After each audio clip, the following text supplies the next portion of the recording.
لاکھوں راستے ہیں اس مولا کو پہچاننے کے، اس کے باوجود آج لاکھوں انسان گمراہ ہیں، مشرک ہیں، کافر ہیں، کچھ تو خدائے ذوالجلال کا انکار کرنے والے اور کچھ غفلت میں موجود ہیں۔ لیکن وہ خوش نصیب انسان ہے جسے اللہ کی معرفت حاصل ہو گئی، رب تعالیٰ نے اپنی طرف اسے راستہ دے دیا اور وہ اپنے مالک کو پہچانا اور اپنے سر کو محفوظ رکھا صرف اسی بارگاہ میں جھکانے کے لیے۔ وہ دنیا کا عظیم انسان ہے، وہ دنیا کا خوش نصیب انسان ہے۔ باقی سب جو بھولے بھٹکے ہیں، راستہ بھٹکے ہوئے ہیں، ان کے لیے ہمیں کہا گیا کہ تم انہیں سیدھے راستے کی طرف بلاؤ۔ آج سے ہماری یہ مجالس اسی ضمن میں بھی ہوں گی کہ ہم ان بھولے بھٹکوں کو دعوت دینے کے لیے بیٹھے ہیں جو اپنے رب کو پہچاننے سے اور رب کے تعالیٰ کے احکام سے بغاوت کر کے پھر رہے ہیں۔ عزیزان گرامی، اب آپ سب کی بارگاہ میں جو چیزیں میں عرض کرنے جا رہا ہوں وہ بہت توجہ سے سنیں کہ یقیناً اللہ عز و جل رب ذوالجلال اس کی بہت ساری صفات ہیں، 99 صفات آپ نے سنا بھی ہوگا اسماء حسنہ میں۔ اللہ رحمان ہے، رحیم ہے، کریم ہے، حلیم ہے، عظیم ہے، غفار ہے، جبار ہے، ستار ہے، قہار ہے، یہ سب اس کی صفات ہیں۔ اور ہر صفت کو پہچاننے کے لیے زندگیاں لگ جاتی ہیں۔ اللہ تبارک و تعالیٰ کی بارگاہ میں پہنچنے کے لیے انسان زندگیاں لگا دیتا ہے، اور بعض لوگ یہ سمجھتے ہیں کہ ہم گھر بیٹھے ہی اللہ تعالیٰ کی معرفت حاصل کر لیں۔ ایسا نہیں ہے میرے عزیزو۔ آج سب سے پہلے چیز میں یہ عرض کرتا ہوں، آخر خدا ہے یا نہیں؟ کسی نے دیکھا نہیں، سوال تو ہے ہی ہے۔ ہم تو چلے روایات کے اعتبار سے، ہمارے گھروں سے ہمیں جو علم دیا گیا ہے ہمارے ماں باپ کی طرف سے، اور ماحول نے ہمیں جو علم دیا ہے وہ یہی ہے کہ ہم بولنے کے قابل ہوئے اسی وقت ہمیں کہلا دیا گیا تھا لا الہ الا اللہ، اللہ کے سوا کوئی معبود نہیں۔ ہمیں اللہ کے وجود کا بہت بچپن میں ہی علم دے دیا گیا، لیکن ہم بڑھتے بڑھتے اب زمانے کو دیکھنے لگے تو پتہ چلا کہ یہاں بہت سارے دہریے بھی ہیں، ایتھیسٹ ہیں، جو خدا کا ہی انکار کرتے ہیں کہ خدا ہے ہی نہیں، کوئی دین ہے ہی نہیں۔ آج میں ان کے سلسلے میں عرض کروں گا کہ آخر ایسا کیسے ہو سکتا ہے کہ کوئی خدا ہی نہیں۔ یہ اور بات ہے کہ ایک ہے، دو ہے، کون ہے، اس پر الگ بحث، لیکن جن لوگوں نے کہا ہے ہی نہیں تو مجھے تعجب ہوتا ہے کہ آخر عقل تمہاری ہے یا نہیں؟ عقل سے اگر سوچو گے تو پھر تمہیں مجبوراً کسی نتیجے پر جانا ہوگا۔ امام اعظم ابو حنیفہ رضی اللہ تعالیٰ عنہ دہریوں کے لیے کھلی تلوار تھے۔ دہریہ کس کو کہتے ہیں؟ جو خدا کا ہی انکار کرتا ہے، یعنی کوئی نہیں ہے، نہ بھگوان ہے، نہ خدا ہے، کوئی چیز ہے ہی نہیں، ہم خود سے چل رہے ہیں۔ امام اعظم رضی اللہ تعالیٰ عنہ کی بارگاہ میں ایک جماعت آئی ملحدین کی، اور وہ تلواریں لے کر کے ہی آتے تھے کہ موقع پا کر کے انہیں قتل کرتے۔ ایک دن امام اعظم ابو حنیفہ رضی اللہ تعالیٰ ان کی جماعت کو آتے ہوئے دیکھا، اور اچانک آپ اپنی مجلس سے کھڑے ہوئے اور کہنے لگے میں کچھ گہری سوچ میں ہوں۔ وہ قریب آئے اور پوچھا کیا سوچ رہے ہیں آپ؟ کہا کہ میں نے سنا ہے کہ ایک سمندر میں کشتی چل رہی ہے اور اس پر سامان خود سے لد جاتا ہے، اور بڑی برابر منزلوں پر وہ رکتی ہے اور اپنا سامان خود ہی اتارتی ہے، نہ اسے کوئی چلاتا ہے، نہ لوڈنگ ان لوڈنگ کرنے والے کوئی مزدور ہیں، وہ خود بخود سامان لیتی ہے، خود بخود سامان اتارتی ہے۔ یہ روبوٹک دنیا بھی نہیں تھی اس وقت کہ وہ یقین کر لیتے، سائنسی دنیا بھی نہیں تھی اس وقت۔ تو ان دہریوں نے کہا کیا مذاق کر رہے ہیں آپ کہ سمندر میں کشتی بغیر ملاح کے، بغیر کیپٹن کے چل رہی ہے اور خود سامان لوڈ کر رہی، اتار رہی ہے، ہمارے ساتھ مذاق کر رہے ہیں آپ؟ ہم عقل والے لوگ ہیں، آپ کی اس بات پر کوئی بیوقوفی یقین کر سکے گا؟ امام اعظم ابو حنیفہ رضی اللہ تعالیٰ عنہ فرماتے ہیں اتنی جب تجھے عقل ہے کہ ایک کشتی سمندر پر بغیر کسی چلانے والے کے نہیں چلتی، تو یہ پورے کائنات کا نظام بغیر چلانے والے کے کیسے چل سکتا ہے؟ برابر وقت پر سورج کا طلوع ہونا، برابر وقت پر سورج کا غروب ہو جانا، چاند کا اپنی منزلوں پر چلنا، اور یہ سمندروں کا برابر اپنے مدار میں رہنا، اور یہ زمین کا طرح طرح کے پودے اگنا، اس میں پھول کا آنا، پھلوں کا آنا، یہ کیا اللہ کے ہونے کی نشانیاں نہیں ہیں؟ کوئی تو ہے جو یہ سارا نظام چلا رہا ہے۔ ہاں تم یہ کہہ سکتے ہو کہ مشینیں ہم چلا رہے ہیں، پنکھے ہم چلا رہے ہیں، لائٹ ہم چلا رہے ہیں، چلاؤ دنیا کی ساری مشینیں چلاؤ، لیکن میں اگر ایک فیلڈ میں آؤں ان دہریوں سے پوچھتا ہوں، امام شافعی رحمۃ اللہ علیہ نے کیا جواب دیا؟ میں چاروں اماموں کی بات بتا دیتا ہوں۔ چاروں اماموں نے رب ذوالجلال کے وجود کے متعلق کیا کیا کہا ہے۔ امام مالک نے تو یوں فرمایا، آپ سے پوچھا گیا کہ خدا ہے، انہوں نے کہا ہاں، کیا دلیل کیا ہے؟ کہتے ہیں کہ زبانوں کا مختلف ہونا، انسانوں کی زبانوں کا الگ الگ ہونا اور الگ الگ نسلوں کا ہونا، یہ اللہ کے وجود کی دلیل ہے۔ امام شافعی سے پوچھا گیا آپ کوئی دلیل دیں گے کہ کوئی ہے؟ آپ نے کتنی پیاری بات فرمائی، ارشاد فرماتے ہیں شہتوت کا درخت دیکھا ہے؟ شہتوت کا درخت آپ نے دیکھا ہے؟ شہتوت جو ہے بہت باریک باریک سے پھل ہوتے ہیں، میٹھے ہوتے ہیں، اور اس کا پتا جو ہے وہ کئی قسم کے جانور کھاتے ہیں۔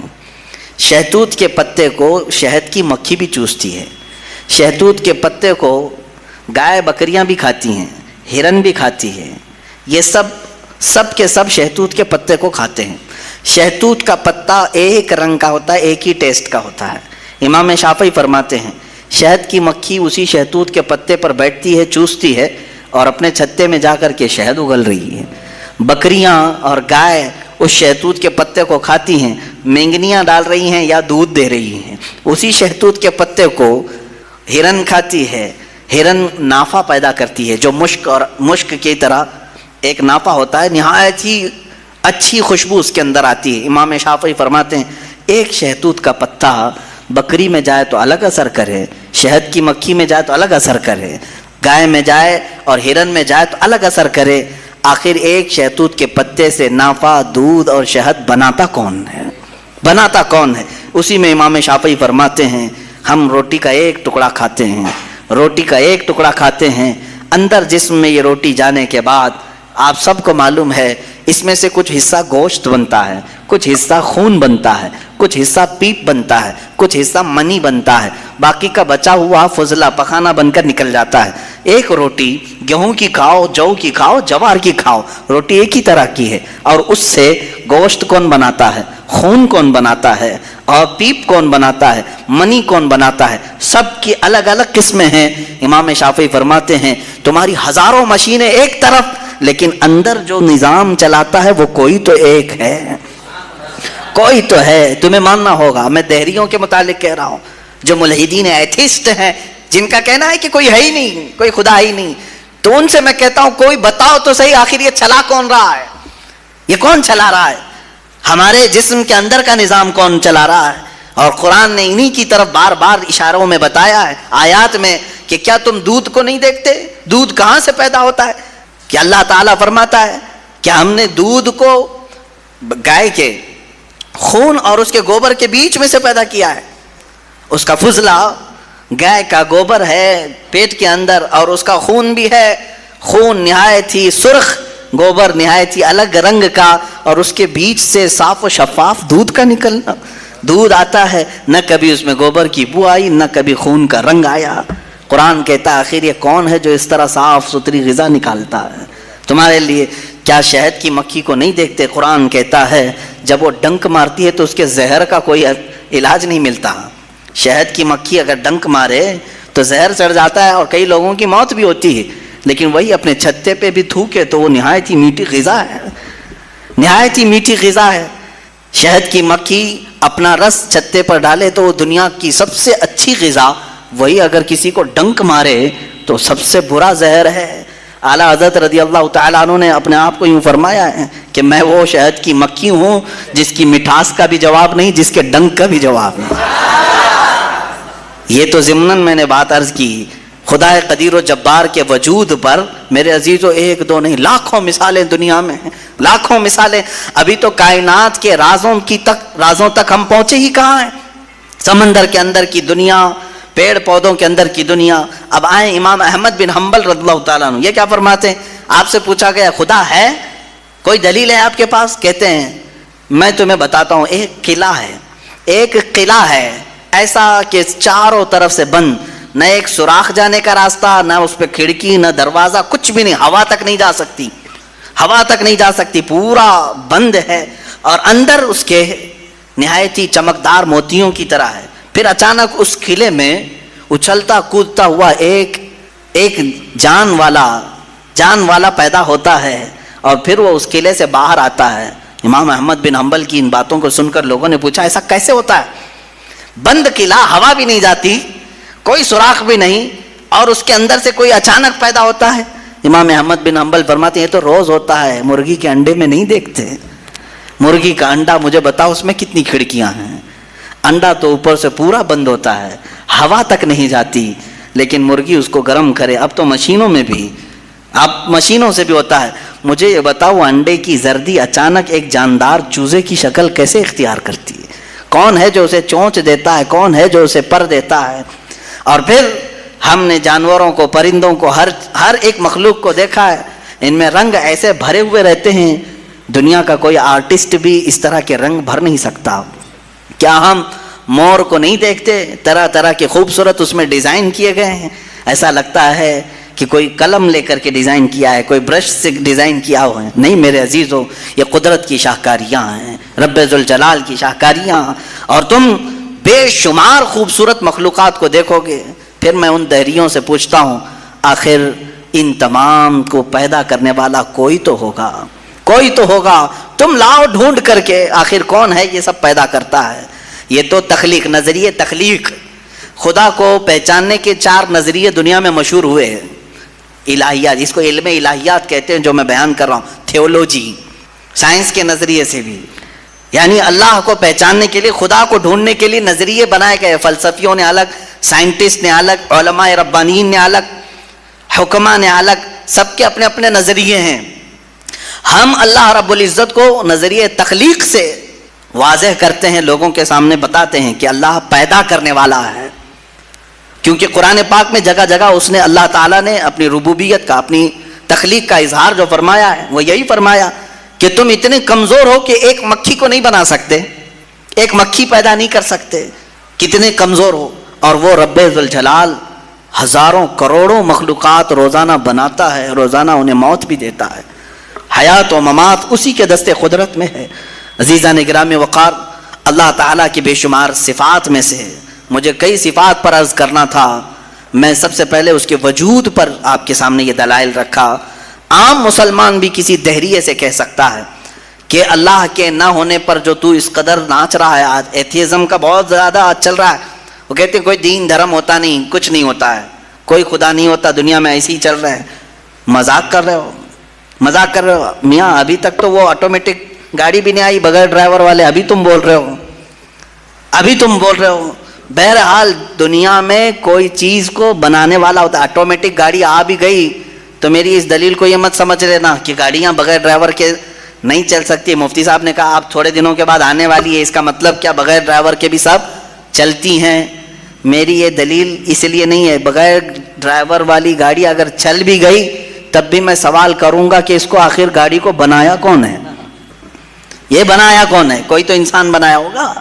تو اسی طرح سے ہر چیز کو دنیا کی آپ کو یہ علم لے کر کے جاتا ہے تھیولوجی کا کہ کوئی نہ کوئی اس کا پیدا کرنے والا ہے، بنانے والا ہے. فلسفی ان کے ہاں ایک قانون ہے، دور اور مسلسل، یعنی تسلسل، کنٹینیو کوئی چیز ہو نہیں سکتی. مثال کے طور پر مجھے پیدا کرنے والا کوئی ہے اور اس کو پیدا کرنے والا کوئی ہے، اس کو پیدا کرنے والا، یہ جو سوچ ہے تسلسل اس کو کہتے ہیں. کہیں جا کر کے اسٹاپ ہونا پڑے گا، کہیں جا کے اسٹاپ ہونا پڑے گا تمہیں. میں پیدا ہوا میرے باپ سے، میرے باپ پیدا ہوئے دادا سے، دادا پر دادا سے، یہ سلسلہ چل کر کے کہیں تو اسٹاپ ہوگا، کہیں جا کے ختم ہونا ہے. تو فلسفی اس بات کو مانتے ہیں کہ دور اور تسلسل محال ہے، یعنی کنٹینیو ایسی جاتا رہے یہ محال ہے. ان کے ہاں ایسا ہے. میرے عزیزو، اب اگر میں ان سے سوال کروں کہ جیسے بہت سارے لوگ بھگوانوں کو بھی مان لیے، جبکہ بھگوان کی بیوی بھی ہے، بھگوان کے بچے بھی ہے اور بھگوان کا باپ بھی ہے، تو پھر اب سوال آئے گا کہ بھگوان کا دادا کون، بھگوان کا پردادا کون؟ پھر وہ نسب چلے گا. کہیں تو جا کے رکنا ہے، کہیں تو جا کے رکے گا. بچے ہیں تو اب تک ان کی نسل کیوں نہیں؟ بھگوان کے بھی بیٹے بیٹیاں تھیں نا، بہت سارے بھگوانوں کا تذکرہ ہندوستان میں ہے، ان کے بیٹے بیٹیاں بتائی گئی ہیں، کتنے بیٹے تھے، رام کے بھی، کرشن کے بھی، سب کے بھی بتائے گئے ہیں بیٹے بیٹے. تو اب اولاد کہاں ہیں؟ باپ دادا کہاں تھے؟ میرے عزیزوں، میری اس بات کو یقیناً کوٹ کیا جائے گا. مجھے معلوم ہے چند دنوں پہلے یہ کہہ رہا تھا اورنگزیب کی اولاد برتن مانج رہی ہے، ٹیپو سلطان کی اولاد پنچر لگا رہی ہے. تجھے تو یہ ٹیپو سلطان اورنگزیب کی اولاد نظر آئی، ان کی کہاں ہے جن کا میں ذکر کر رہا ہوں؟ ان کی کہاں ہے؟ اور بہرحال اورنگزیب اور ٹیپو سلطان ان تمام کو چھوڑو، ان کی اولاد کو تو نے برتن مانجتے یا پنچر لگاتے تو دیکھا اللہ نے تو تجھے بانجھ بنا کر رکھا ہے، تیرے سے کوئی چیز نہیں آ سکتی سوائے گوبر اور غلاظت کے، کوئی چیز نہیں آ سکتی۔ میرے عزیزوں، میں یہاں عرض یہ کر رہا ہوں دور اور تسلسل، کہ اگر اس طرح کسی کا باپ ہے تو پھر دادا بھی ہوگا، دادا ہے تو پردادا بھی ہوگا، یہ چلتا رہے گا سلسلہ۔ یہ اسلام یہ ہے جس نے کہا قل هو اللہ احد اللہ الصمد لم یلد ولم یولد، کہو وہ اللہ ایک ہے، اللہ بے نیاز ہے، لم یلد نہ وہ کسی سے پیدا ہوا ہے، ولم یولد نہ اس سے کوئی پیدا ہوگا، اس سے کوئی لم یلد اس سے کوئی پیدا نہیں ہوا اور نہ وہ کسی سے پیدا ہوا۔ یہاں ختم ہو گئی بات۔ اب نہ میرے خدا کا کوئی باپ ہے، نہ بیٹا ہے، نہ بھائی ہے، نہ بہن ہے، کہیں یہ تصور آئے گا ہی نہیں۔ تم ہم سے یہ سوال نہیں کر سکتے کہ اللہ کے آبا و اجداد کہاں ہے، اولاد کہاں ہے۔ ہم نے خدا کو مانا ہی ایسے ہے کہ وہ جسم و جسمانیت سے بھی پاک ہے، رشتہ داری سے پاک ہے، کوئی نہ اس کا ہمتا ہے، ایک ہی سب کی سنتا ہے۔ یہ اللہ تبارک و تعالیٰ کے متعلق ہمارا یقین یہی ہے۔ عزیزان گرامی وقار، دور اور تسلسل کا جو قانون ہے میں نے یہی بتایا کہ بعض لوگ اس چیز کے ذریعے سے بھی چاہیں تو ہدایت حاصل کر سکتے ہیں کہ کہیں تو جا کے ہمیں فل سٹاپ ہونا پڑے گا، کوئی تو ہے جو اینڈ ہے، اس کو کوئی پیدا کرنے والا نہ ہو، جا کر کے تمہیں ختم ہونا پڑے گا ایک نہ ایک جگہ، کہ کوئی تو ہے جو لاسٹ ہے، اس کو کوئی نہ پیدا کیا ہو۔ اگر اس کو بھی کوئی پیدا کیا ہے تو پھر یہ بھی بات ہے کہ اس کو بھی کوئی پیدا کیا ہوگا، تو ہمیں ایک ایسی ذات ماننی پڑے گی جس کو کوئی نہ پیدا کیا ہو، تبھی جا کر کے ہم یہ کہتے ہیں وہ جو ذات تم جا کر اینڈ ہوگے اسی کا نام اللہ رب العزت ہے، جس کو کسی نے پیدا نہیں کیا۔ یہ اسلام کا بہترین عقیدہ ہے۔ میرے عزیزو، توحید کسے کہتے ہیں؟ اب بات آتی ہے، وجود کی بات ہو گئی، اللہ ہے اتنا تو ماننا پڑے گا، اس کے لیے تو بہت ساری دلیلیں بچے بھی پکڑ کر کے بتا دیں گے۔ ایک خاتون، ہم نے بچپن میں پڑھا تھا، ایک بوڑھی عورت چرخہ سل رہی تھی، اس سے جا کر کسی نے پوچھا کہ اللہ ہے کہ نہیں ہے، تو اس نے کہا ہے۔ کیا دلیل ہے؟ کہا یہ میرا چرخہ جو سل رہا ہوں یہی دلیل ہے اللہ کی۔ کہا کہ کیسے؟ کہا یہ چرخہ، اس سے کپڑے سلتی ہوں، جب تک میں چلاتی نہیں یہ سلتا نہیں، مشین سلتی نہیں ہے کپڑے، اسی سے میں نے یہ یقین کر لیا کہ میرا چرخہ میرے چلائے بغیر نہیں چلتا، تو نظام کائنات پورا بغیر چلائے کیسے چلے گا؟ کوئی تو ہے۔ یہ ہو گئی بات وجود کی، کوئی تو ہے۔ اب آتی ہے توحید کی بات، کوئی تو ہے، اب ہمیں یہ بتانا ہے ایک ہی ہے، کوئی تو ہے لیکن وہ جو ہے وہ ایک ہی ہے۔ یہاں پر بھی ہمیں اسلام نے جو فلسفہ دیا ہے، قانون دیا، وہ بہت ہی پیارا ہے۔ اس کی وجہ کیا ہے میرے عزیزو؟ چلو اب ہم توحید کی طرف آتے ہیں۔ توحید کہتے ہیں ایک ماننا، ایک ماننا۔ حقیقت میں دیکھا جائے تو دنیا کے اکثر مذاہب میں توحید کا شروع میں درس رہا۔ عیسائیت جو آئی ان میں بھی تھا، بعد میں یہ تثلیث کے قائل ہو گئے۔ یہودیوں میں بھی اللہ کو ہی مانتے، خدا کو ہی ماننا ہے۔ ہندوؤں میں بھی ایک کا ہونے کا تصور کتابوں میں ان کے موجود ہے، یہ اور بات ہے کہ انہوں نے ملا دیا، مسالے لگا دیے، الگ الگ ہو گئے۔ خالص جو اپنے دین پر باقی ہے الحمدللہ وہ اسلام ہے آج بھی۔ اللہ رب العزت ہے اور وہ ایک ہے، ایک ہے۔ اس پر کیا دلیل ہے؟ اس پر بھی دلیلیں دینی ہوں گی مسلمانوں۔ عقلی دلیلیں بھی ہیں، نقلی دلیلیں بھی ہیں۔ نقلی دلیلیں ہمارے لیے، نقلی کا مطلب ہوا کسی جگہ سے ثابت ہے، قرآن سے، حدیث سے یہ ثابت ہے تو یہ نقلی دلیل۔ عقلی جو عقل بھی جس کو تسلیم کرے، عقل جس کو ایکسیپٹ کرے، وہ کیا ہے؟ اس بوڑھی عورت کا ہی میں بتا دوں جس نے چرخہ سلا اور چرخے کو چلانے میں اس نے کہا کہ اللہ ہے، کوئی تو ہے، کیونکہ میری مشین بغیر چلائے نہیں چلتی۔ تو اس سے صاحب نے جس نے سوال کیا پوچھا کہ اچھا ہے تو کیا وہ ایک ہے کہ دو ہے؟ کہا نہیں ایک ہی ہے۔ کہا وہ کیسے؟ کہا دو ہو تو دیکھو تم سامنے بیٹھو، ادھر سے چلاؤ، میں ادھر سے چلاتی ہوں، پھر کپڑے کی کیا درگت بنتی ہے؟ تم اپنی طرف کپڑا کھینچ رہے ہوں گے، میں اپنی طرف کپڑا کھینچ رہی ہوں گی۔ اس سے میں نے یہ یقین کر لیا میرے کپڑے کو سلنے کے لیے میرے چرخے پر ایک ہی کا ہونا ضروری ہے۔ دو بیٹھیں گے تو کپڑا پھر پائجامے کی بجائے کرتا ہو سکتا ہے، کرتے کی بجائے ہو سکتی ہے، کچھ بھی ہو سکتا ہے، کچھ بھی سل جاتا ہے۔ تو دو لوگ ایک مشین کو سلنے جائیں تو نظام درہم برہم ہو سکتا ہے۔ تو ایک پورے کائنات کا نظام اگر دو لوگ چلانے لگیں تو ایک دن ایک کہے گا نہیں میں آج بارش برساؤں گا، دوسرا کہے گا نہیں میں آج دھوپ ڈالوں گا، تیسرا کہے گا کہ نہیں میں آج چھاؤں ٹھنڈی پیدا کروں گا، تو یہ تو انہی کے درمیان جھگڑا ہوتا رہے گا۔ اسی لیے قرآن نے بھی کہا لو کان فیہما آلہۃ الا اللہ لفسدتا، اگر ان کائنات میں زمین و آسمانوں میں خدا کے علاوہ دو ہوتے تو ضرور اس میں فساد ہوتا، ضرور اس میں نظام درہم برہم ہوتا۔ میرے عزیزوں، یہاں دیکھ رہے ہیں ہم بہت سارے نظاموں کو، کمیٹی کا مسئلہ ہے، مسجد کا مسئلہ ہے، بہت سارے چیزیں دیکھیں، صدر صاحب کچھ اور کرنا چاہتے ہیں، نائب صدر صاحب کچھ اور کرنا چاہتے ہیں، سیکریٹری کچھ اور کرنا چاہتے ہیں، حکومت میں جائیں پرائم منسٹر کو اور چاہتا ہے، ہوم منسٹر کچھ اور کہتا ہے، اس کی تو بڑی پتہ ہی نہیں ہے، لیکن نظام ایک ملک کا چلا رہے ہیں، ایک ملک کا چلا رہے ہیں۔ فساد اسی لیے ہو رہا ہے، فساد اسی لیے ہوتا ہے، اور ان کو پتہ بھی نہیں رہتا، وہ بھاشن میں کچھ اور بول کے آئے، یہ پارلیمنٹ میں کچھ اور بول کے آیا۔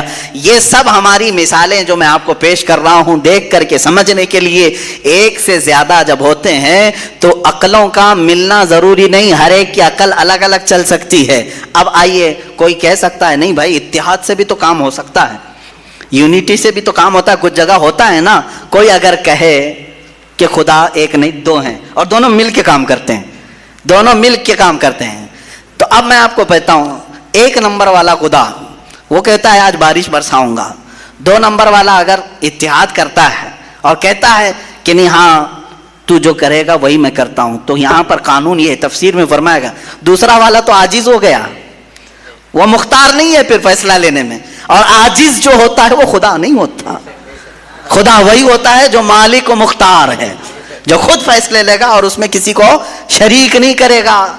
تو اگر دوسرا والا مان گیا اس کی تو وہ خدا عاجز ہو گیا، اس کی اپنی نہیں چلی، دوسرے دن دوسرا چلایا اور پہلے والا راضی ہو گیا تو پہلا عاجز ہو گیا، تو خدا عاجز نہیں ہو سکتا۔ یہ ہمارا عقیدہ ہے، خدا وہی ہے جو قادر مطلق ہے، قادر مطلق، ہر چیز پر وہ خود فیصلے لیتا ہے، خود ہی اختیار رکھتا ہے۔ الحمدللہ اسلام کو اتنا پاک و صاف رکھا گیا ہے۔ خدا کا جو عقیدہ ہے ہمارے ہاں، عقیدہ توحید ہے، وہ انسان کے ذہن کو بھی پاک و صاف کرتا ہے، انسان کا ذہن بھی پاک و صاف رہتا ہے۔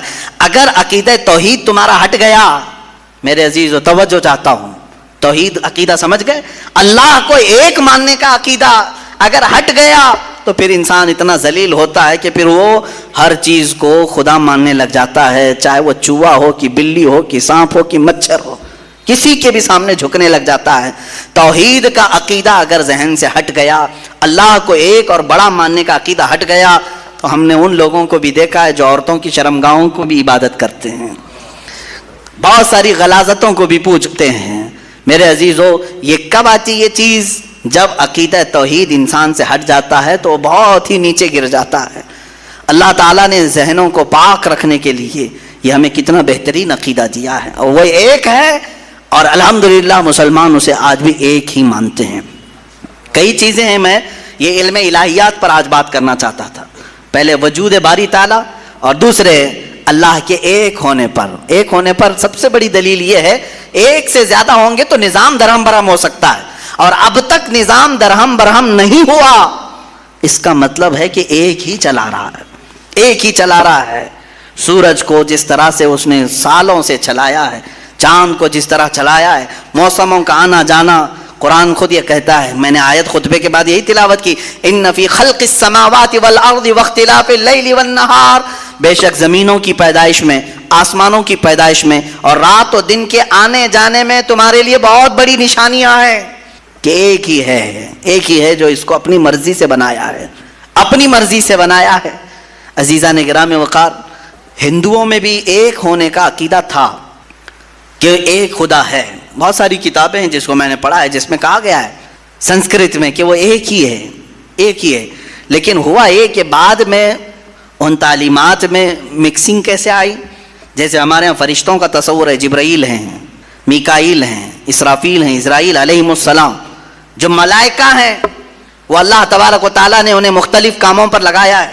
میکائیل علیہ السلام بارش برساتے ہیں، روزی پہنچانے کے کام میں ہیں، اسرائیل علیہ السلام روح نکالتے ہیں۔ تو ان ملائکہ کو جس طرح سے ہمارے ہاں تصور دیا گیا، اللہ کے فرشتے، تو ان لوگوں نے ان دوسرے کاموں کو دیکھ کر ہر ایک چیز کا الگ الگ خدا بنا لیا، ہواؤں کا خدا الگ، بارش کا خدا الگ، آگ کا خدا الگ، پانی کا خدا الگ۔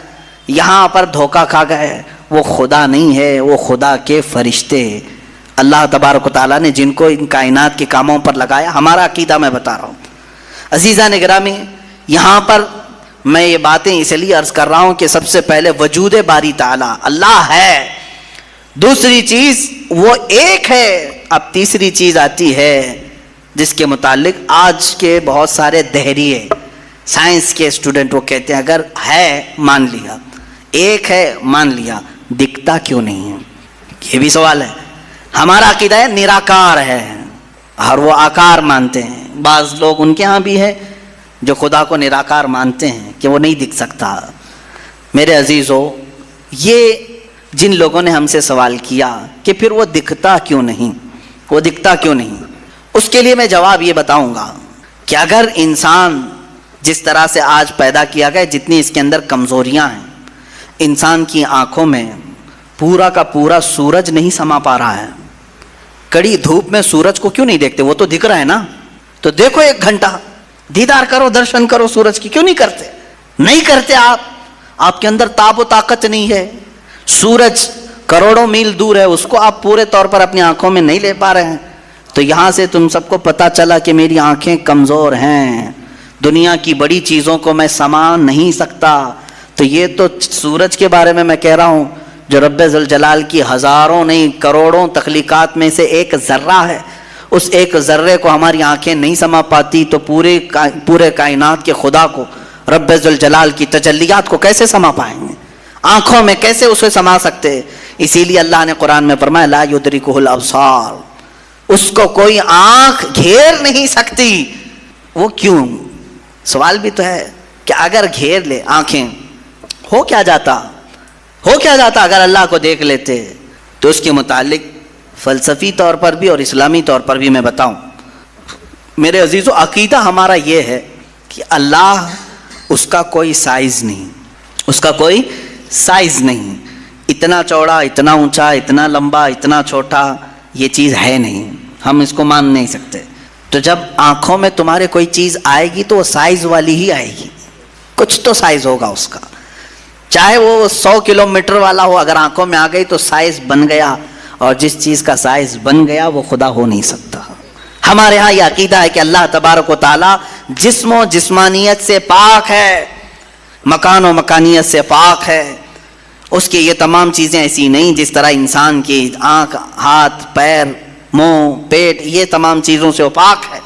وہ جیسا ہے وہ اللہ بہتر جانے. لیکن انسان کی دنیا میں آنکھیں اس چیز کو سما نہیں سکتی، اور جو چیز اس کی آنکھوں میں سما گئی وہ خدا ہو نہیں سکتی. اس کے لیے ایک فارمولا میری طرف سے لے کر کے جاؤ. جس چیز کو بھی دیکھا کسی نے دنیا میں سوائے رسول اللہ کے، میرے آقا صلی اللہ علیہ وسلم ایکسیپشن میں بتا رہا ہوں، حضور کو چھوڑ کر کے پوری کائنات کی بات کر رہا ہوں، جس نے کسی چیز کو دیکھا وہ خدا ہو نہیں سکتا. ام المومنین عائشہ صدیقہ نے بھی فرمایا ہے کہ جس نے بھی یہ کہا کہ خدا کو یہ دیکھا ہے ظاہری آنکھوں سے، کھلی آنکھوں سے، وہ سب سے بڑا جھوٹ بولا ہے، دنیا کا سب سے بڑا جھوٹ بولا اس نے. اب یہ بات میں اس لیے عرض کر رہا ہوں کہ ہو سکتا ہے تمہارے تک بھی آ جائے وہ بھیجے میں خدا دکھانے والے پیر صاحب. ہاں، کچھ لوگ خدا کو دکھا کر کے مرید کرانا چاہتے ہیں اور تانا مارتے ہیں، ارے میاں ہم تو دکھا کے مرید کرتے ہیں. دکھا کے کس کو؟ بکرے کے بھیجے میں دکھا کر کے. میاں ان کو یہیں خدا مل رہا تھا، معاذ اللہ رب العالمین، کلیجے میں نہیں، پھیپڑے گردے میں نہیں. جس چیز کے کھانے کا شوق پیر صاحب کو ہوا وہاں خدا دکھانا شروع کیا. نعوذ باللہ من ذالک، استغفر اللہ. یہ نہایت ہی جہالت ہے اور زندیق لوگ ہیں. میں آپ سب سے یہ کہنا چاہوں گا جو اس طرح کی بات کرے اس سے یہ کہو کہ پیر صاحب بڑے ہیں کہ موسیٰ علیہ السلام بڑے ہیں. کون ہے؟ موسیٰ علیہ السلام بار بار کہتے رہے مولا تو اپنا دیدار کرا دے، اور قرآن کہتا ہے لن ترانی، تم مجھے ہرگز نہیں دیکھ سکتے. اور پھر موسیٰ علیہ السلام نے اصرار کیا تو اللہ نے انہیں کوہ طور پر بلایا. اور یہ سب سنتے ہیں نا، معراج کے واقعے میں بھی سنایا جاتا ہے. موسیٰ علیہ السلام کو سوئی کے ناکے کے برابر ایک تجلی دکھائی گئی، پہاڑ پورا جل گیا، آپ بے ہوش ہو کر گر پڑے. پیر صاحب ابھی بھی بے ہوش نہیں ہو رہے. موسیٰ علیہ السلام جلیل القدر پیغمبر ہیں، نبی ہیں، وہ تجلی ہلکی سوئی کے ناکے کے برابر کی نہیں دیکھ سکے. تو ان سے سوال کرو آپ بڑے کہ موسیٰ علیہ السلام بڑے؟ آپ کے اندر اتنی پاور کہاں سے آ گئے؟ آپ پورے بھیجے میں دکھانے کی بات کرتے ہیں. نہایت ہی گمراہی کی بات ہے. میرے عزیزو، میں یہ ان لوگوں کے بارے میں کہہ رہا ہوں جو اپنے آپ کو مسلمان کہہ کر کے ایسی باتیں کر رہے ہیں، باقی دوسرے ہوں تو ان کو چھوڑ دو، ان کا معاملہ الگ ہے۔ یہ تمام باتیں ہو گئی، میں نے 3 چیزیں آپ کے سامنے عرض کی۔ وجود باری تعالیٰ، اللہ ہے، اور اگر ہے تو ایک ہے، اور ایک ہے تو وہ نظر نہیں آتا، دکھتا نہیں۔ یہ 3 عقیدے اسلام کے بنیادی عقیدے ہیں، بنیادی عقیدے ہیں۔ ان میں ذرا برابر بھی ٹس سے مس ہوئے تو تمہارا ایمان چلا جائے گا۔ یہاں سے گمراہیوں کے دروازے کھلتے ہیں۔ جنہوں نے خدا کے وجود کا انکار کیا وہ ملحد ہو گئے، جنہوں نے اسے ایک سے زیادہ مانا وہ مشرک ہو گئے، جنہوں نے اس کو دیکھنے والا سمجھا وہ گمراہ ہو گئے۔ صحیح عقیدہ یہی ہے جو سورہ اخلاص میں اللہ نے فرمایا قل هو اللہ احد، محبوب آپ فرما دیں وہ اللہ ہے، ایک ہے، اللہ الصمد، وہ بے نیاز ہے، اللہ بے نیاز ہے، لم یلد ولم یولد، اس سے کوئی پیدا نہیں ہوا اور نہ وہ کسی سے پیدا ہوا۔ ان معاملات کے بعد آؤ میرے عزیزو اس رب ذوالجلال کی کچھ صفات کی طرف میں آتا ہوں۔ رب ذوالجلال رحمان بھی ہے، رحیم بھی ہے، کریم بھی ہے، غفار و ستار و قہار و جبار بھی ہے۔ اس کی 99 صفات پر اگر ہم ذکر کرتے چلیں، روز ایک صفت پر ذکر ہو جائے گا، راتیں تمام ہو جائیں گی۔ قرآن نے خود کہا ہے دنیا کے سارے درخت قلم بن جائیں اور سمندر سیاہی بن جائیں اور اللہ کی تعریف و توصیف لکھنا چاہیں، سمندروں کی سیاہی سوکھ جائے گی، یہ درختوں کے قلم بنے ٹوٹ جائیں گے، ما نفدت کلمات اللہ، اللہ کے کلمات کو پھر بھی مکمل نہیں کیا جا سکے گا۔ یہ ہماری چھوٹی سی زبان اور تمہارے چھوٹے سے کان کہاں ان تمام کلمات کو سن سکیں گے یا کہہ سکیں گے، مگر ہم اتنا ضرور جانتے ہیں کہ ان تمام سمندروں میں سے ایک قطرہ بھی ہم نے اپنی محفل میں پا لیا تو یہ ہماری زندگی کی معراج ہے۔ اللہ رحمان ہے، یقیناً ہم نے اس کو بسم اللہ میں بھی پڑھا، سورہ فاتحہ میں بھی پڑھا، بلکہ ہم اپنے بچوں کو بھی یہی کہتے ہیں، ماں باپ کو بھی یہی کہتے ہیں۔ اب اس کے رحمان کی صفات دیکھنا ہے، کیسے رحمان کسے کہتے ہیں؟ رحم کرنے والا، رحم کرنے والا، نرمی کا معاملہ کرنے والا لوگوں کے ساتھ، بلکہ اپنی ساری مخلوقات کے ساتھ نرمی کا معاملہ کرنے والا۔ میں 2 ہی صفات پر آج گفتگو ختم کر دوں گا، اس کے رحمان ہونے کی اور اس کے قہار ہونے کی، دونوں کے درمیان ہمیں یہ زندگی چلانی ہوگی۔ اللہ رحمان ہے، اس کی جو زندگی یہاں ہمیں دیکھنے کے مظاہر ہیں وہ کیا ہے؟ ماں تم سے جتنی محبت کرتی ہے، کیسے؟ تم رو تو گود میں اٹھا لیتی ہے، تمہارے بہت ساری چیزیں اپنے ہاتھوں سے صاف کرتی ہے، اپنے ہاتھوں سے بنا کر کے کھلاتی ہے۔ آخر وہ بھی انسان ہے، تم بھی انسان ہو۔ ماں تمہیں اٹھا کر کے اتنا جو پیار کرتی ہے، باپ تمہیں لے کر کے چلتا ہے، تمہارے لیے جوجھتا ہے، محنت کرتا ہے، آخر وہ کیوں مشقتیں اٹھاتا ہے، خون پسینے کی کمائی ایک کر کے لا کر اپنے بچے کو کھلاتا ہے۔ اب سنیں حدیث پاک میں ماں اور باپ کے دلوں میں یہ بچے کی جو محبت ڈالتی جاتی ہے، یہ اللہ کے رحمان صفت کا کچھ حصہ ہوتا ہے۔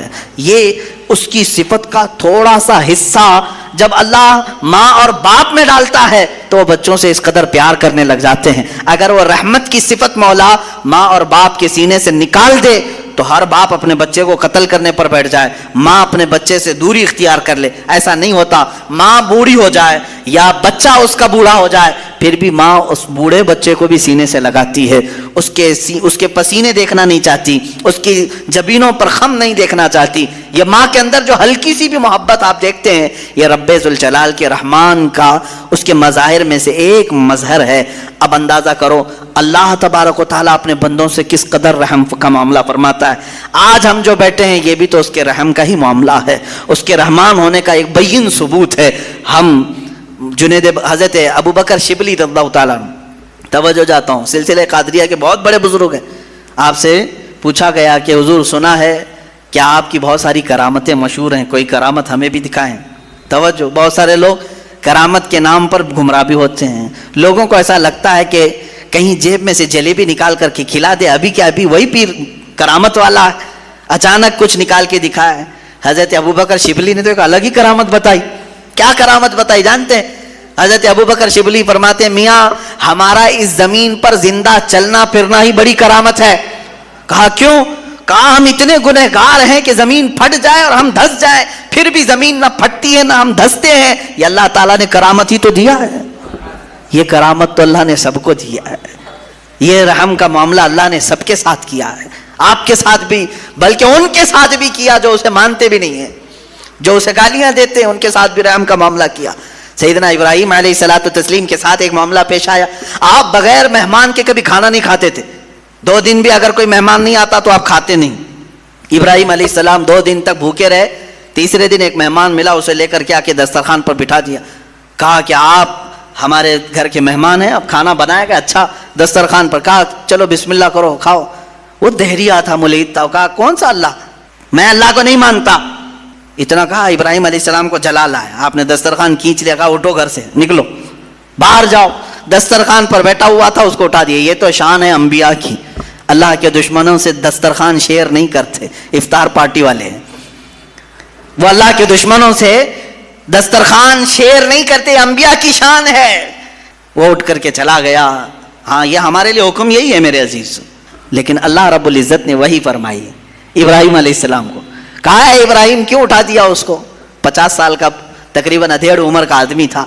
کہا کیوں اٹھا دیا؟ کہا ہے مولا وہ تیرا نام نہیں لینا چاہتا, میں اس کو دسترخوان پر کیسے بٹھاؤں؟ رب ذوالجلال نے فرمایا اے ابراہیم, پچھلے 50 سال سے میں اسے ویسے ہی کھلا رہا ہوں, جبکہ وہ کبھی میرا نام نہیں لیا. آج تمہارے دسترخوان پر ایک بار اس نے نام نہیں لیا, تم نے اٹھایا. میرے عزیزو, اس کا مطلب یہ نہیں ہے کہ اس کا نام نہ لے تو بھی ہم کھلائیں. وہ تو سنت الہیہ ہے, وہ مولا کریم کی صفات ہے. لیکن انسان کے اخلاق تو یہی ہیں کہ انسان اپنے رب سے اگر محبت کرتا ہے تو اللہ رب العزت کے دشمنوں سے کبھی دوستی نہیں کر سکتا. قرآن بھی یہی کہتا ہے, یا ایھا الذین آمنوا لا تتخذوا عدوی وعدوکم اولیاء, اے ایمان والو میرے دشمنوں اور اپنے دشمنوں کو دوست نہ بناؤ. یہ انہی آیات میں سے ہے جن 26 آیاتوں میں سے نکالنا چاہتے ہیں. آئیں گے انشاءاللہ, وہ ٹاپک بھی آئے گا انشاءاللہ. قرآن پاک کی جن 26 آیات پر لوگوں کو تو یعنی پیٹ میں مروڑ ہوتا ہے, پیٹ میں مروڑ ہوتے ہیں. ان آیات میں سے ایک آیت یہ بھی ہے, سورہ ممتحنہ کی پہلی آیت ہے. اللہ فرما رہا ہے اے ایمان والو لا تتخذوا عدوی وعدوکم, میرے دشمنوں کو اور اپنے دشمنوں کو اولیاء یعنی دوست نہ بناؤ. میرا رب نے اتنا حکم کیا دیا, ان کو تکلیف شروع ہو گئی.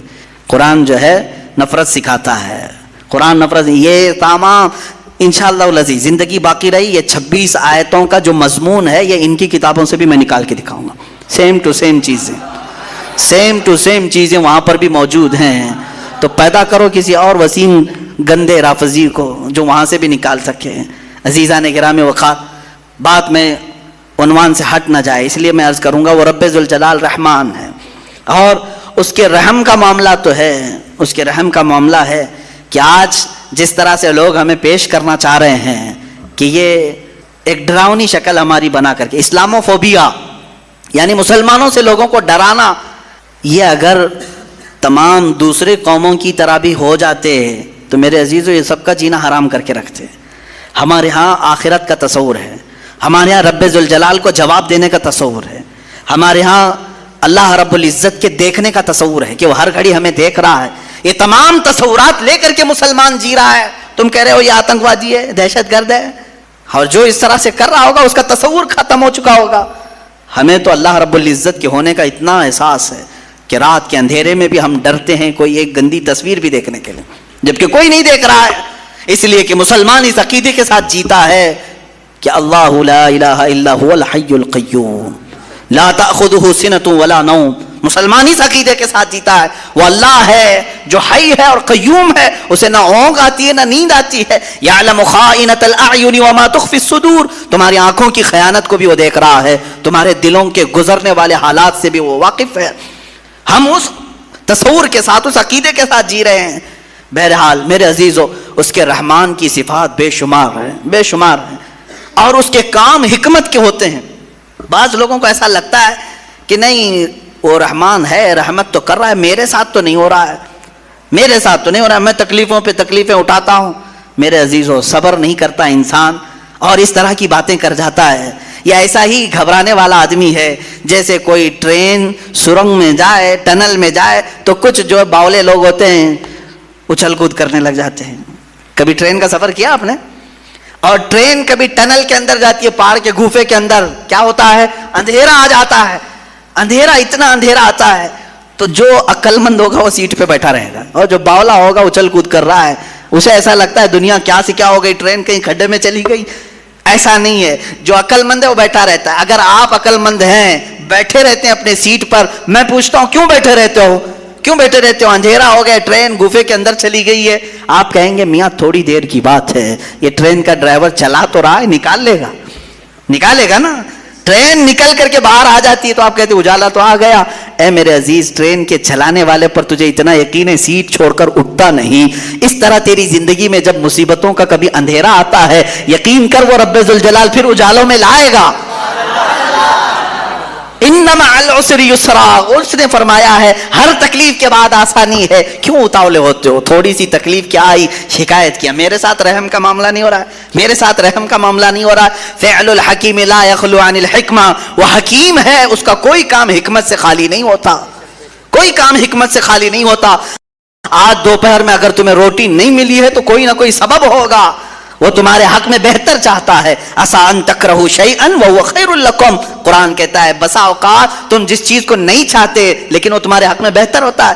جنید بغدادی رضی اللہ تعالیٰ عنہ کے زمانے میں ایک خاتون وہ روئی سے دھاگا بناتی تھی اور وہ دھاگا بنانے کے بعد بیچ آتی تھی. کتنے؟ آدھے درہم میں بکتا تھا اس کا، آدھا درہم. وہ آدھا درہم لاتی تھی، اس میں سے آدھے یعنی پاؤ کر کے اس سے پھر کپاس روئی خریدتی اور پھر اس کا آدھا درہم بناتی اور باقی کا گھر میں خرچہ کر.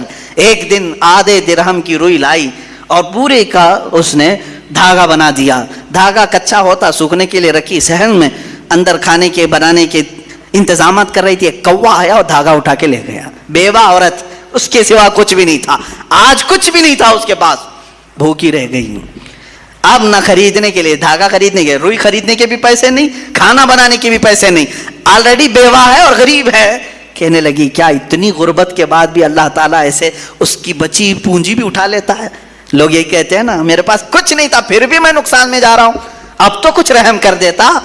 ارے بھائی بڑے سیٹ آدمی کے 1 لاکھ روپے چلے گئے تو سمجھ میں آئے گا چلو ٹھیک ہے باقی بچے ہوئے پھر کور کر لے گا. جس کے پاس کچھ نہیں، لاسٹ پونجی بچی ہے، وہ بھی مولا نے اٹھوا دیا، تو یہ کون سا رحم ہے؟ بندے تل ملا جاتے ہیں. وہ خاتون گھبرائی اور کہا یہ اب کون سے رحمان کی صفت ہے؟ کیا وہ رحم کر رہا ہے میرے ساتھ؟ میں بیوہ ہوں، کچھ بھی نہیں میرے پاس.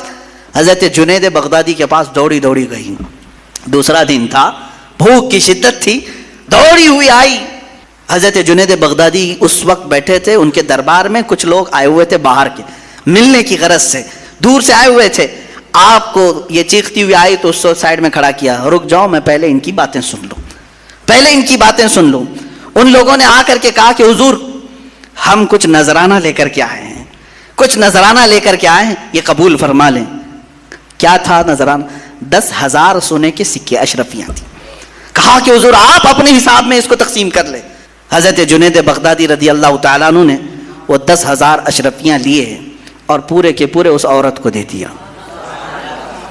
وہ عورت ابھی کچھ کہنے والی تھی، اس کے کہنے سے پہلے آپ نے دے دیا. کہا اس کو پکڑو. اب پھر وہ آئی ہوئی جماعت تھی، اس سے پوچھا کیا معاملہ ہے، کیوں اتنی بڑی رقم تم ہدیے میں لائے؟ سنو میرے عزیزو، فعل الحکیم لا یخلو عن الحکمہ. وہ کہتے ہیں ہم سمندر کے سفر پر تھے، کشتی میں بیٹھے تھے، آ رہے تھے، اچانک ہماری کشتی پھٹ گئی. کشتی میں سوراخ آیا، پانی اندر آنے لگ گیا. تو جیسے یہ چمڑے کی کشتی تھی، پانی اندر آنے لگا تو ڈوبنے کے چانسز بڑھ گئے.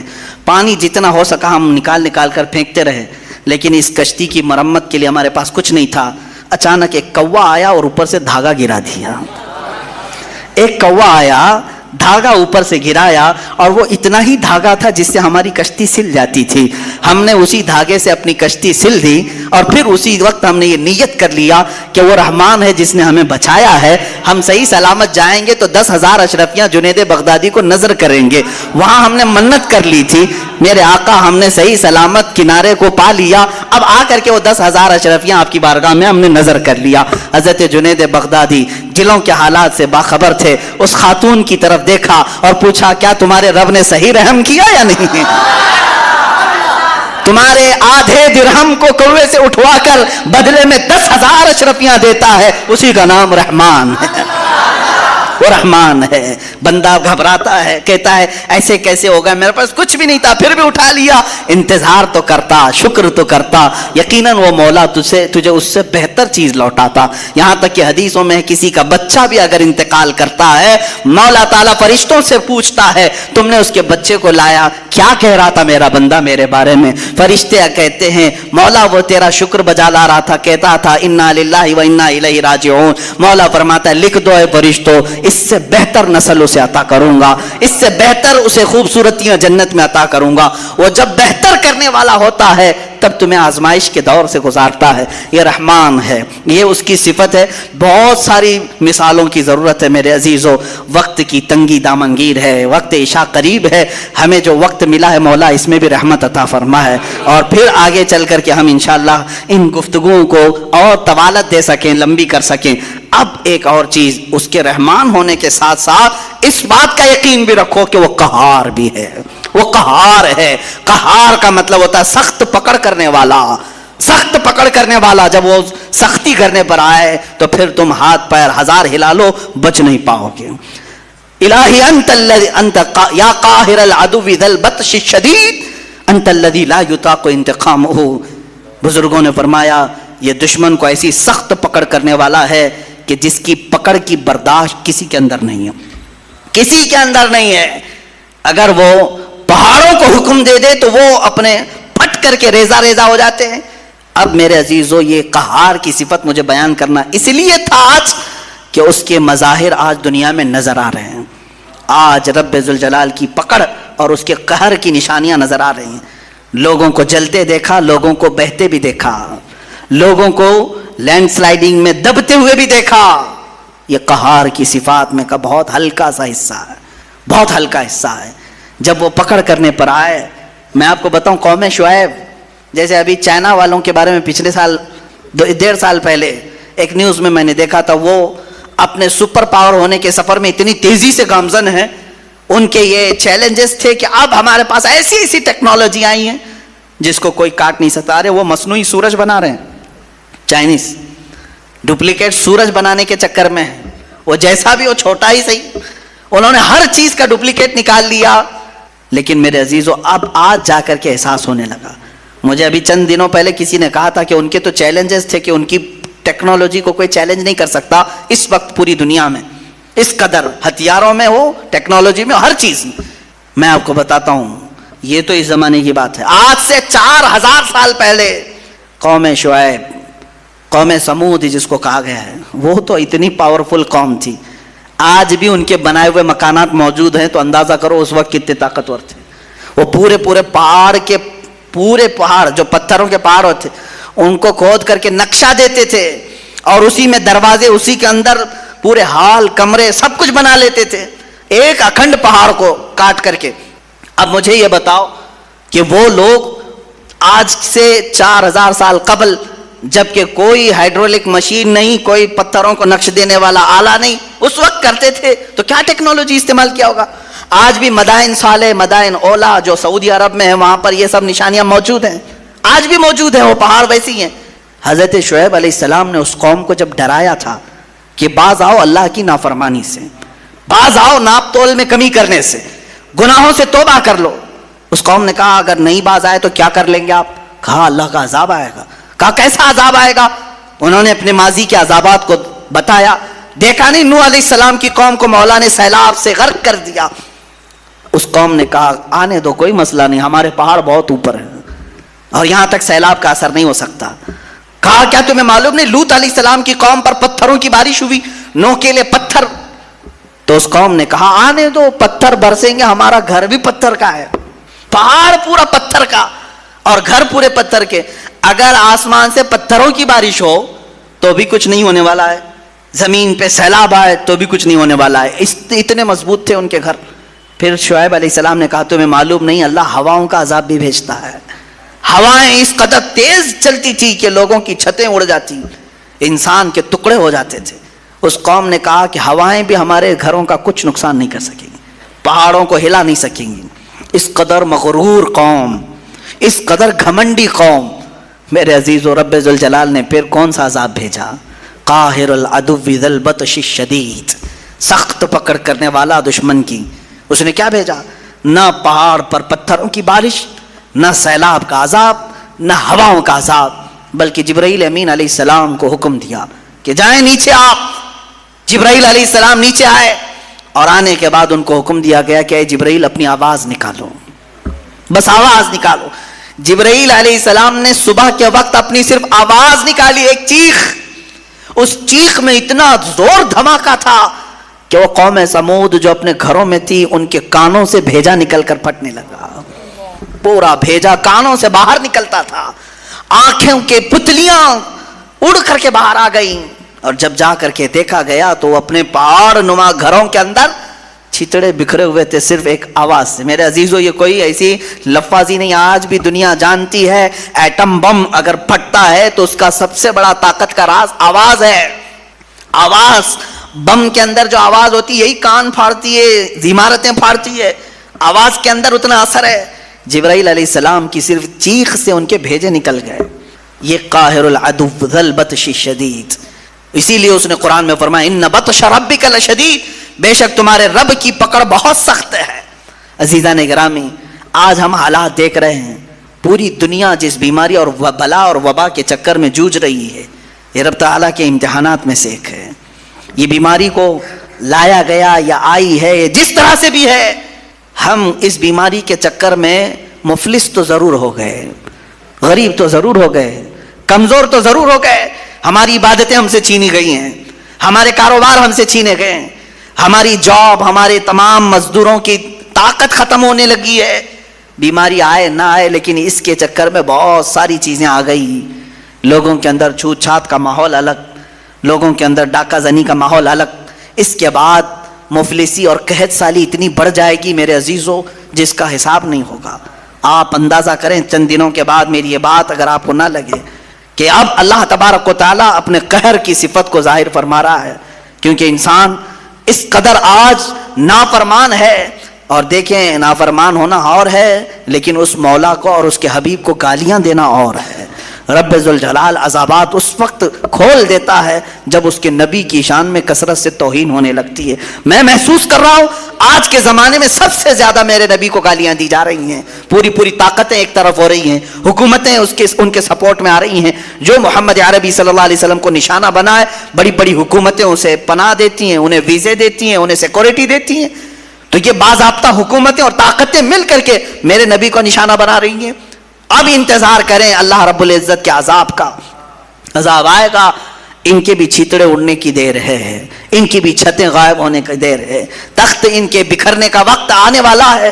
عزیزان گرامی، میں آپ کو ڈرا رہا ہوں جب اللہ کا عذاب آئے گا تو پھر سب اس میں ملوث ہوں گے، سب اس میں پیسے جائیں گے، اچھے اور برے سب عذاب میں بہیں گے. سیلاب آئے تو اچھوں کو الگ بروں کو الگ نہیں چھوڑتا، سب کو بہا لے جاتا ہے. اس رب ذوالجلال کے قہار کی صفات بھی آج ہیں. کیا آپ نہیں دیکھتے کہ ایک طرف جنگلات میں اچانک آگ کا لگ جانا اور بے حساب جانوروں کو آگ کی موت میں جھلس جانا، یہ اللہ کی پکڑ ہے، اللہ کا قہر ہے. بیماریوں میں پورے انسانوں کا گرفتار ہونا اللہ کا عذاب ہے.